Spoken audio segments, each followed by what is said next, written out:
اللهم صل على محمد وآل محمد. اعوذ باللہ من الشیطان الرجیم. بسم اللہ الرحمن الرحیم. اللہم صلی علی محمد وآل محمد وعجل فرجہم. ناظرین کرام، السلام علیکم ورحمۃ اللہ وبرکاتہ. میں ہوں آپ کا میزبان زرغام اعظمی. حوزہ معصومہ قم نبا فاؤنڈیشن کی جانب سے مسلسل کوئز کا سلسلہ جاری و ساری ہے اور آپ سب کا استقبال کرتے ہیں. ناظرین، آج پھر ہم سوال لے کے حاضر ہوئے ہیں. جو آج کا ہمارا ٹاپک ہے قرآن اور دعا کے حوالے سے ہمارے ساتھ اسٹوڈیو میں موجود ہیں سوالوں کے جواب دینے کے لیے حجت الاسلام والمسلمین علی جناب مولانا سید محمد علی زیدی صاحب قبلہ. چلیے قبلہ کی خدمت چلتے ہیں. قبلہ السلام علیکم ورحمۃ اللہ وبرکاتہ. وعلیکم السلام ورحمۃ اللہ وبرکاتہ.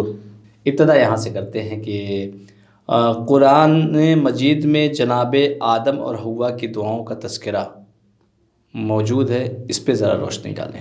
جناب آدم و حوا علیہ السلام، جیسا کہ آپ کے علم میں ہے کہ ان کو ایک درخت کے قریب آنے کے لیے منع کیا گیا تھا، تو وہ بعد میں وہاں چلے گئے تھے جو بھی حالات پیدا ہوئے تھے اس کے تحت.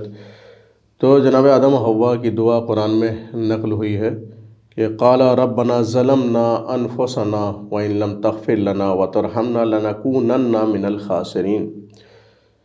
یہ دعا قرآن میں سورہ اعراف آیت نمبر 23 میں محفوظ ہے. دونوں نے مل کر کے دعا کی. ان دونوں نے کہا کہ پروردگار، ہم نے اپنے نفس پر ظلم کیا ہے، اب اگر تو معاف نہ کرے گا اور رحم نہ کرے گا تو ہم خسارہ اٹھانے والوں میں سے ہو جائیں گے. تو دونوں نے مل کر کے دعا کی، اللہ سے طلب مغفرت کی کہ پروردگار ہمیں معاف کر دے، اگر تو نے معاف نہیں کیا تو ہم نقصان اٹھانے والوں میں سے ہو جائیں گے.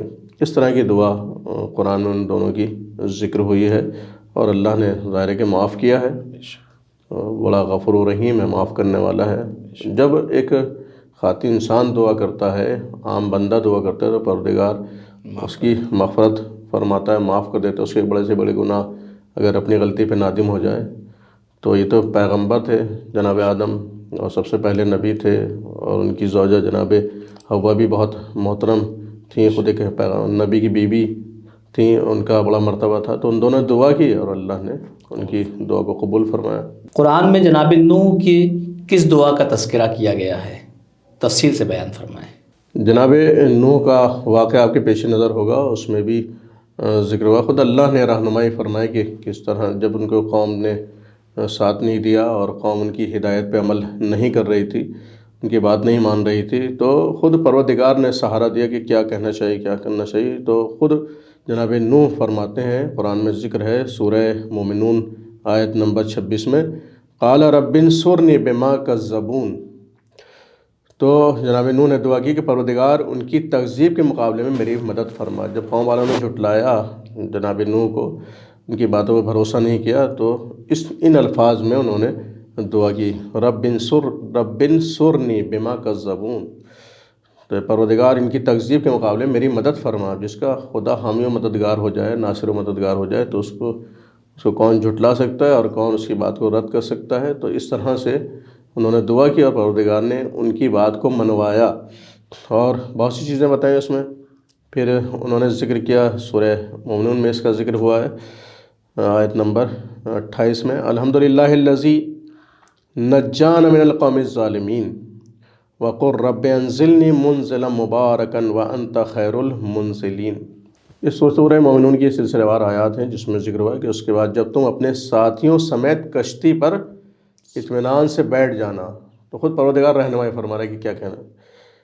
بیٹھ جانا تو کہنا کہ شکر ہے اس پروردگار کا کہ جس نے ہم کو ظالم قوم سے نجات دلا دی. یعنی کشتی نجات میں بیٹھنے کی وجہ سے ان کو نجات ملی. خود اللہ نے رہنمائی فرمائی تھی کشتی تیار کرنے کے لیے. انہوں نے کشتی تیار کی، کون کون سوار ہوگا، کون کون نہیں ہوگا، تمام چیزوں کی رہنمائی خود پروردگار نے فرمائی تھی. اور اس پر شکر بھی کرایا کہ اس طرح سے شکر ادا کرنا پروردگار کا، اور یہ کہنا کہ پروردگار ہم کو بابرکت منزل پر اتارنا کہ تو بہترین اتارنے والا ہے. اور اس میں روایات میں بھی اس کا ذکر ہے کہ انسان جب کہیں جائے تو جہاں بھی ٹھہرے، قیام کرے، تو وہاں یہ دعا پڑھے. خود رسول خدا صلی اللہ علیہ وسلم نے مولا علی سے یہ دعا کرنے کے لیے ارشاد فرمایا تھا کہ جب بھی کسی منزل پر ٹھہرو تو کہو اللہم انزلنی منزلا مبارکن وانت خیر المنزلین، کہ یہ کہنا کہ پروردگار ہم کو بابرکت منزل پر اتارنا، کہ تو بہترین اتارنے والا ہے، وہ جہاں ٹھکانہ انسان کا بنا دے، مستقر کر دے، وہ اس سے بہتر کیا جگہ ہو سکتی ہے، اور اس کو اللہ بابرکت قرار دے دے تو اس سے اچھی کوئی جگہ نہیں ہو سکتی۔ تو ہم بھی کہیں اگر پلاؤ ڈالیں یا ٹھہریں اپنی زندگی میں تو اس دعا کا سہارا لیں تاکہ وہ جگہ باعث برکت بن جائے۔ تو اس طرح سے جناب نوح کی دعا کا تذکرہ ہوا ہے، انہوں نے پروردگار کا شکر ادا کیا، نجات پانے پر قوم سے نجات پائی انہوں نے، اور جو طوفان آیا تھا وہ خود بھی اس طوفان سے محفوظ رہے، اور جو لوگ کشتی میں سوار ہوئے تھے وہ بھی محفوظ رہے، اور یہ کلمات قرآن میں نقل کر دیے گئے۔ بے شک، جزاک اللہ۔ قبلہ، دعا کی قبولیت میں اگر تاخیر ہو تو کیا انسان کو مایوس ہو جانا چاہیے؟ نہیں، کبھی بھی مایوس نہیں ہونا چاہیے دعا کی تاخیر سے۔ پہلی بات تو یہ ہے کہ جو بھی انسان دعا کرتا ہے اس کو نہیں پتہ ہوتا اس کے حق میں بہتر ہے کہ بہتر نہیں ہے، اللہ بہتر جانتا ہے۔ لیکن بالکل ویسے کہ جسے بچوں کے سلسلے میں ہم بہتر جانتے ہیں، بچے جو فرمائشیں کرتے ہیں کہ کون سی چیز اس کو دلانے والی ہے، کون سی چیز نہیں دلانے والی ہے، تو ایک ماں باپ ہی سمجھتے ہیں کہ بچے کے لیے کیا حق میں بہتر ہوگا، کیا بہتر نہیں ہوگا۔ تو پروردگار جو خالق ہے، ہم سب کا مالک ہے، رازق ہے، تو وہ بہتر جانتا ہے کہ کب دعا قبول کرنی چاہیے، کب نہیں کرنی چاہیے۔ جو دعائیں قبول نہیں ہوتی وہ محفوظ کر لی جاتی ہیں۔ روایات میں آیا ہے کہ مایوس نہیں ہونا چاہیے کہ دعا اگر قبول نہ ہو تو وہ محفوظ کر لی جاتی ہیں، اور اس کا بہترین اجر نعم البدل کی صورت میں وہاں آخرت میں اس کو ملے گا، جو قبول نہیں ہوگی دعائیں دنیا میں۔ اور جب بندہ اس کا اجر دیکھے گا محشر میں یا آخرت میں تو یہ کہے گا پروردگار کاش میری کوئی دعا قبول نہ ہوئی ہوتی۔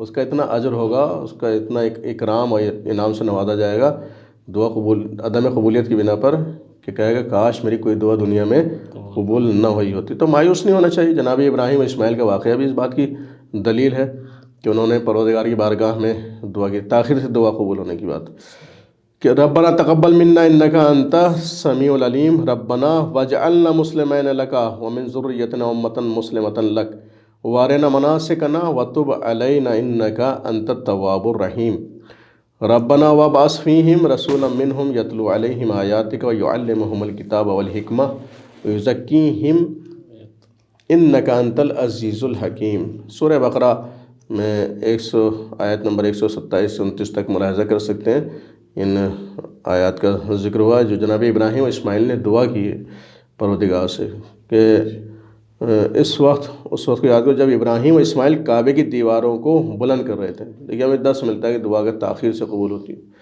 تو گھبرانا نہیں چاہیے، اور دل میں یہ دعا تھی کہ پروردگار ہماری محنت کو قبول فرما لے، کہ تو بہترین سننے والا اور جاننے والا ہے۔ پروردگار ہم دونوں کو اپنا مسلمان اور فرما بردار قرار دے، اور ہماری اولاد میں بھی ایک فرما بردار امت پیدا کر ہمیں ہمارے مناسک دکھلا دے، اور ہماری توبہ قبول فرما کہ تو بہترین توبہ قبول کرنے والا اور مہربان ہے۔ پروردگار ان کے درمیان ایک رسول، امت کے درمیان ایک رسول مبعوث فرما جو ان کے سامنے تیری آیتوں کی تلاوت کرے، انہیں کتاب و حکمت کی تعلیم دے، اور ان کے نفوس کو پاکیزہ بنائے، بے شک تو صاحب عزت اور صاحب حکمت ہے۔ قرآن میں اس انداز سے جناب ابراہیم و اسماعیل کی دعا نقل ہوئی ہے، جس سے ہمیں درس ملتا ہے کہ جو آیت نمبر 129 میں ذکر ہوا ہے کہ جناب ابراہیم و اسماعیل نے جو دعا کی تھی کہ ہماری ذریت میں سے ایک امت کے درمیان ایک رسول مبعوث فرما جو ان کے سامنے تیری آیتوں کی تلاوت کرے اور ان کے نفوس کو پاک کرے، کتاب و حکمت کی تعلیم دے۔ اس طرح کا ذکر آیت نمبر 29 میں آیا ہے کہ کتاب و حکمت کی تعلیم دے، ناپاک ان کے نفوس کو پاکیزہ بنائے۔ تو حکمت کی تعلیم اور نفوس کا پاک کرنا، قرآن کی تلاوت کرنا، آیات الہی کی، جناب ابراہیم اسماعیل نے کب دعا کی تھی؟ ہزاروں سال پہلے کب دعا کی تھی کہ ایک ایسا ہماری امت میں ایک ایسا رسول قرار دے کہ جو آیات کی تلاوت کرے اور کتاب حکمت کی تعلیم دے اور نفوس کو پاک و پاکیزہ بنائے۔ تو دعا کب کی تھی جناب اسماعیل ابراہیم نے؟ جب خانہ کعبہ کی دیواریں بلند کر رہے تھے اور اپنے ذریت کے لیے بھی دعا کر رہے تھے، ذریت میں ایک رسول قرار دے. تو دعا کب کی تھی؟ کس زمانے میں جا کر مستجاب ہوئی؟ جب آخری نبی کے صورت میں رسول اسلام آئے، پیغمبر اسلام. تو حدیث میں آیا کہ پیغمبر اسلام نے فرمایا انا دعوت ابی ابراہیم. لیکن ان کی دعا کی تصدیق کی پیغمبر اسلام نے کہ میں اپنے پدر جناب ابراہیم کی دعا کے واسطے سے دنیا میں آیا ہوں اور مبعوث ہوا ہوں. انہوں نے دعا کی تھی، ان کے اس دعا کے وسیلے سے میں دنیا میں آیا ہوں اور مبعوث ہوا ہوں. پیغمبر نے اس کی تصدیق کی ہے، اور تفسیر برہان میں اس کا ذکر ہے پہلی جلد میں کہ پیغمبر نے فرمایا کہ انا دعوت ابی ابراہیم، میں اپنے پدر جناب ابراہیم کی دعا کے نتیجے میں دنیا میں آیا ہوں اور مبعوث ہوا. تو کتنا فاصلہ تھا اس زمانے میں اور اس زمانے میں؟ جناب ابراہیم اسماعیل جب خانہ کعبہ بنا رہے تھے، کئی ہزار سال. ہاں، کئی ہزار سال کا فاصلہ. اور دعا کب مستجاب ہو رہی جناب آخری نبی کی صورت میں؟ ہزاروں سال کے بعد.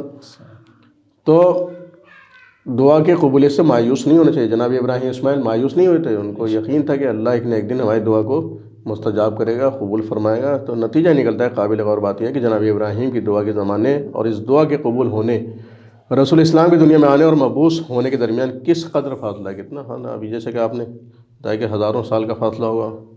لہذا دعا کے قبول ہونے میں اگر تاخیر ہو تو انسان کو مایوس نہیں ہونا چاہیے. ایک عملی واقعہ، ایک عملی دعا ایک دو پیغمبروں کی اس بات کی دلیل ہے کہ ہزاروں سال پہلے جو دعا کی گئی تھی وہ آخری رسول کی صورت میں اس کا ظہور ہوا، ظاہر ہوئی دعا وہ، اور پیغمبر اسلام وجود میں آئے. اور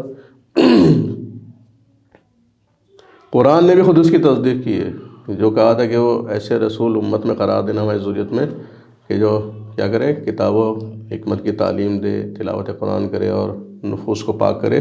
تو سورہ جمعہ میں اس کی تصدیق ہے دوسری آیت میں، هو الذی بعث فی الامیین رسولا منہم یتلو علیہم آیاتی ویزکیہم ویعلمہم الکتاب والحکمہ.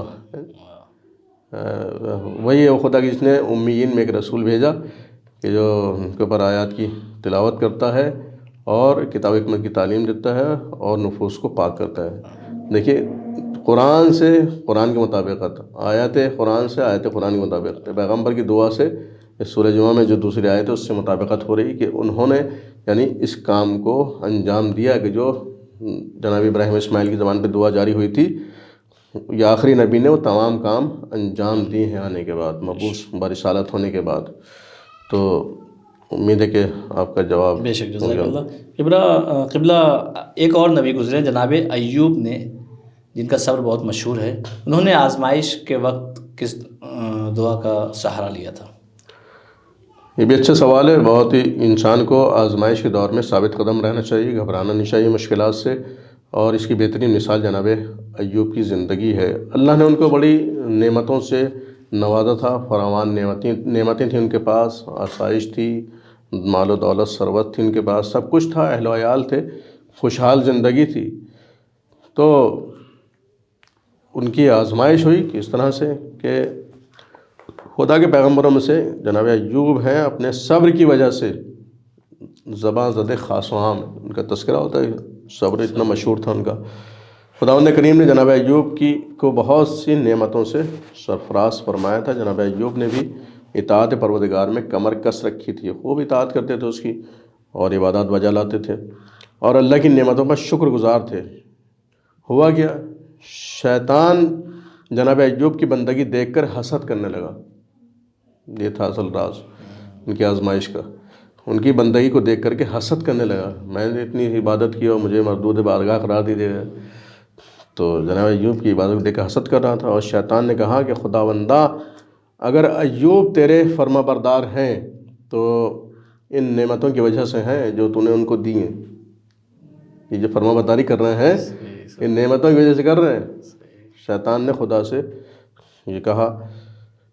تو نتیجہ یہ ہے کہ جناب ایوب کی آزمائش امتحان کا وقت آ پہنچا. یہیں سے آزمائش شروع ہو گئی. یہ تو نے جو نوازا ہے اس وجہ سے اطاعت کر رہے ہیں. تو آزمائش ان کی شروع ہو گئی. جناب ایوب امتحان الہی میں مبتلا ہو گئے. لہذا جناب ایوب نے اپنا مال و دولت اور اولاد ایک ایک کر کے کھو دیا. یعنی مال و دولت بھی جاتی رہی، اولاد بھی ان کی جاتی رہی. اور یہ صبر کا مظاہرہ کرتے رہے، صبر کا دامن نہیں چھوٹنے دیا ہاتھ سے۔ ایسے بڑی آزمائش کے تمام مراحل میں صبر ایوب تلخ حوادث اور مشکلات پر غالب ہو گیا، اور اس وقت جب کہ جناب ایوب میں نیم جان سے زیادہ باقی نہیں رہی تھی، یعنی ایسا کہتے ہیں آدھی جان، جسے ہمیں وہ لفظ نہیں استعمال کیا جا سکتی جو عام لوگوں کے لیے استعمال ہوتے ہیں، یعنی بدن میں آدھی جان بھی نہیں رہ گئی تھی۔ تو یہ صبر کی منزلیں طے کرتے کرتے آدھی جان بھی بدن میں نہیں رہی، تو ان کی بیماریاں بھی ان کو لگیں، اور اس پہ بھی انہوں نے صبر کیا اور ثابت قدم رہے۔ تو بارگاہ الہی میں دعا کے لیے ہاتھ بلند کر دیجیے گا، دعا کے لیے ہاتھ بلند کیا، اور فرمایا وَأَيُّوبَ إِذْ نَادَى رَبَّهُ، قرآن میں ذکر ہے کہ وَأَيُّوبَ إِذْ نَادَى رَبَّهُ أَنِّي مَسَّنِيَ الضُّرُّ وَأَنْتَ أَرْحَمُ الرَّاحِمِينَ۔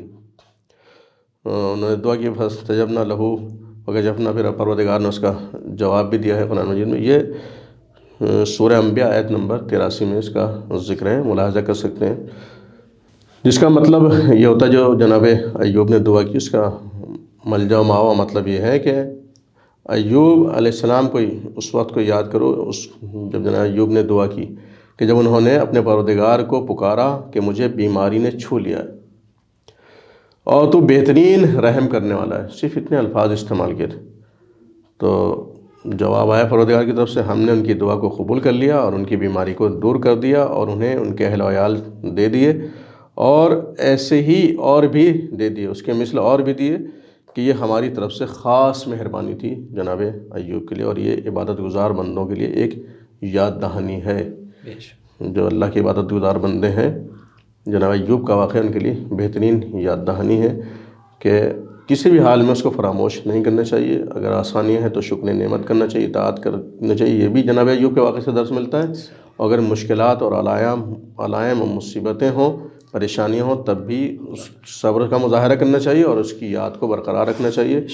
تو انہوں نے صرف اتنے الفاظ استعمال کیے تھے کہ پروردگار مجھے بیماری نے چھو لیا ہے اور تو بہترین رحم کرنے والا ہے۔ یہ نہیں کہا تھا کہ میں تھک گیا ہوں بیماری سے اور پریشانیوں سے، نہیں، کہ تو بہترین رحم کرنے والا ہے۔ تو پروردگار نے ان کی تمام پریشانیوں کو دور فرما دیا۔ جزاک اللہ قبلہ۔ تو انبیاء علیہ السلام نے جتنی دعائیں بتائی ہیں اس کے حوالے سے، اس سے ہمیں کیا سبق ملتا ہے؟ ہاں، بہت اچھا سوال ہے۔ اگر ہم نے غور سے سنا ہے باتوں کو، یا ہمارے اسٹوڈنٹ نے غور سے سنا ہے، تو نتیجہ نکال سکتے ہیں کہ ان کا کیا طرز رہا ہے دعاؤں کا، کہ اللہ کی بارگاہ میں اپنا آپ کو کس طرح سے پیش کرتے تھے، انتہائی انکساری کے ساتھ اللہ کی بارگاہ میں اپنا آپ کو پیش کرتے تھے، اور خلوص کے ساتھ اپنا آپ کو پیش کرتے تھے، گڑ گڑا کے دعا کرتے تھے خلوص کے ساتھ۔ یعنی کہ ایک دعا رسماً انسان دعا کرتا ہے، اور ایک ہوتا ہے خلوص کے ساتھ دل سے دعا ہوتی ہے۔ تو انبیاء کے طرز عمل سے ہمیں یہ درس ملتا ہے کہ ہمیں اپنی دعاؤں میں خلوص لانا چاہیے، اور اس کے ساتھ ساتھ دیکھیں ایک درس یہ بھی ملتا ہے کہ یقین ہونا چاہیے کہ پروردگار آج نہیں تو کل ہماری دعا کو مستجاب کرے گا۔ یہ درس بھی ملتا ہے کہ انبیاء کی دعاؤں سے کہ ہمیں یقین ہونا چاہیے اس کی ذات کے اوپر، اللہ کی ذات پر ہمیں یقین کامل ہونا چاہیے کہ جو ہم دعا کر رہے ہیں انشاءاللہ وہ قبول ہوگی، اور خلوص اس میں ہونا چاہیے، ریاکاری نہ ہو، دکھاوا نہ ہو، یا رسماً دعا نہ ہو، بلکہ خلوص بھی ہو، توجہ بھی ہونی چاہیے۔ جو ہم دعا میں کلمات استعمال کرتے ہیں، ایک تو یہ کہ انسان عادتاً کلمات استعمال کرتا ہے دعا کے، لیکن انبیاء کی دعاؤں سے ہمیں یہ سبق ملتا ہے کہ وہ عادتاً دعا نہیں کرتے تھے، بلکہ اطاعتاً دعا کرتے تھے، اور اس پہ توجہ رکھتے تھے بھرپور کہ ہم اللہ سے اپنے کیا کلام کر رہے ہیں، اور اس میں اخلاص پایا جاتا تھا، عدم تکرار کی بات ہوتی تھی کہ انسان خدا نخواستہ جسے انسان گناہ کرتا ہے اور بھی چاہے کہ ہم تو اللہ تو معاف کر ہی دے گا، تو گناہ کی اگر تکرار کرتا رہے گا تو گناہ معاف ہونے والے نہیں۔ لیکن جب گناہ کی معافی طلب کرے پروردگار سے، تو اس میں یہ نیت ہونی چاہیے کہ ہم آئندہ گناہ نہیں کریں گے، آئندہ گناہ کے مرتکب نہیں ہوں گے، تو بڑے سے بڑے گناہ پروردگار معاف کر دیتا ہے۔ یہ مایوس نہیں ہونا چاہیے۔ یہ بھی درس ملتا ہے کہ ہمیں اپنی دعاؤں میں مایوس نہیں ہونا چاہیے، دیر سویر دعا ضرور قبول ہوگی، نہیں تو اس کا اجر وہاں محفوظ ہو جائے گا، جہاں انسان کہے گا کہ پروردگار کاش کوئی دعا دنیا میں قبول نہ ہوئی ہوتی۔ تو یہ بھی ہمیں درس ملتا ہے کہ مایوس نہیں ہونی چاہیے، اگر اللہ بہتر سمجھے گا تو دیر سے صحیح لیکن دعا قبول ہوگی انشاءاللہ۔ تو خلوص کا ہمیں درس ملتا ہے، اللہ کی بارگاہ ہمیں تضرع، زاری، گریہ و بکا کے ساتھ دعا کرنی چاہیے، اور مایوس نہیں ہونے چاہیے اس کی ذات سے، وہ بہتر سمجھتا ہے کہ کب دعا کو قبول کرنا ہے۔ بہت عمدہ قبلہ، خدا آپ کو سلامت رکھے۔ تو ناظرین آج ہمارا پھر عید میں تمام ہوتا ہے، انشاءاللہ پھر ملاقات ہوگی نیکسٹ ایپیسوڈ میں، تب تک کے لیے ہمیں اجازت دیجیے، خدا حافظ، السلام علیکم ورحمۃ اللہ وبرکاتہ۔